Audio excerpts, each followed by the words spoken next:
One day, Thomas was at the junction when Gordon shuffled in with some trucks and cars. "Phew," remarked Thomas. "What a funny smell."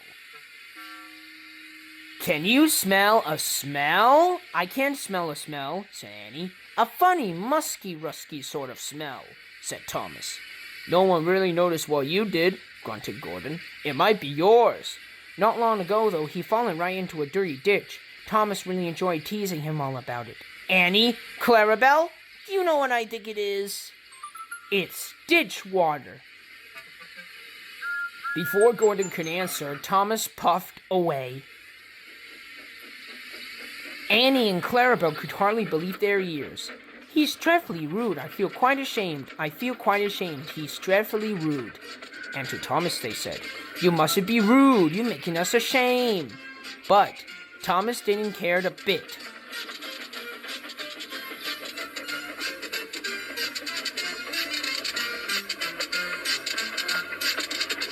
That was funny, he chuckled. He felt very pleased with himself.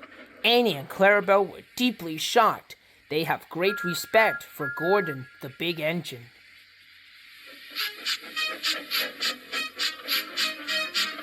Thomas then left the coaches at the station and he went off to the mine for some cars and trucks. Long ago, miners digging for lead had made tunnels under the ground. Their roofs are strong enough to hold up cars and trucks, but not the weight of engines. A large notice warns them not to enter the area. Danger! Engines must not pass this board.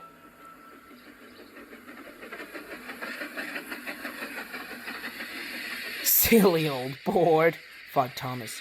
He had often tried to pass it but never succeeded. But this morning he had made a plan. The fireman went to turn the points. Now for my plan, thought Thomas. Bumping the trucks and cars fiercely, he jerked his driver off the footplate and followed them into the siding. "Come back!" yelled his driver.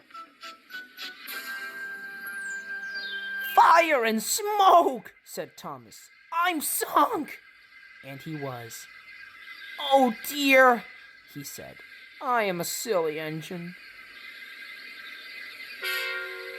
"And a very naughty one, too. I saw you," said Sir Topham Hatt. "Please, get me out. I won't do it again." "I'm not sure. We can't lift you out with a crane. The ground's not firm enough." Let me see. I wonder if Gordon could pull you out." "Yes, sir," said Thomas, but he didn't want to meet Gordon just yet. "Down a mine, is he?" laughed Gordon. "What a joke."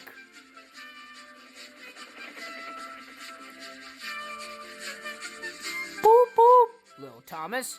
We'll have you out in a couple of puffs."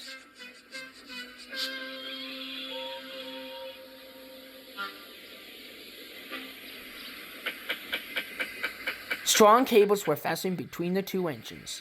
"Are you ready? Heave!"